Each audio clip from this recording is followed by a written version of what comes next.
walang intindahan, walang dapakan. Pantay-pantay kayo. Maging chairwoman, may chairman, vice chairwoman, and sa mag-anak at sa mga member. Congratulations. Pagpatuloy niyo na. Yun lang po at salamat po sa akin. Thank you. Thank you po, but hindi po matatapos ang speech na to nang wala po ang isa po sa very supportive po na tita. Mami Marlene, please come over po. Babalik na naman ako dyan. Yes po. Ito po ang mga tita na very sweet ako. Alam po namin ang experience.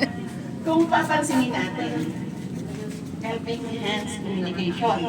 At ang isang nakita ko dito, at sana, kasi sa ngayon kasi marami akong karanasan. Meron akong company, meron akong school sa Baguio. So marami akong experience. Nakita ko dito, sana, patunayan nito. Yes. Team solid. Kasi hindi mangyayari itong team solid na to kung hindi kayo magiging solid. Dapat maliit na problema na pag-uusapan.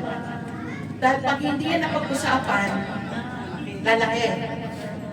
At sana, team solid niya kayo.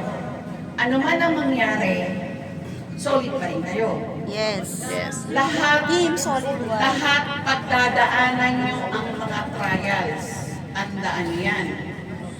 Dadaan kayo sa mga trials, sa mga ano-ano mang mangyayari sa inyo na organization.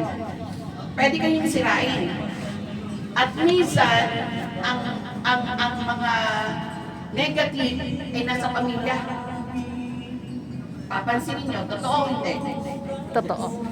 Laksan nyo. Totoo po. Yes. Sa lahat ng Experience na organization na ginagawa or anuman ang gagawin natin ng mga asosasyon, ang pamilya ang una nating kalaban. Tandaan yan. Ang sasabihin niyan, unang-una, bakit ka sumali dyan? Totoo hindi? Totoo po.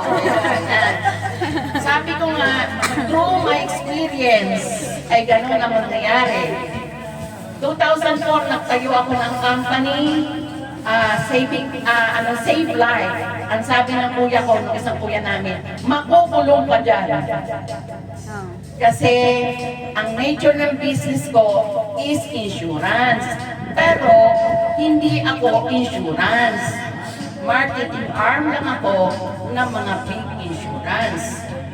Lahat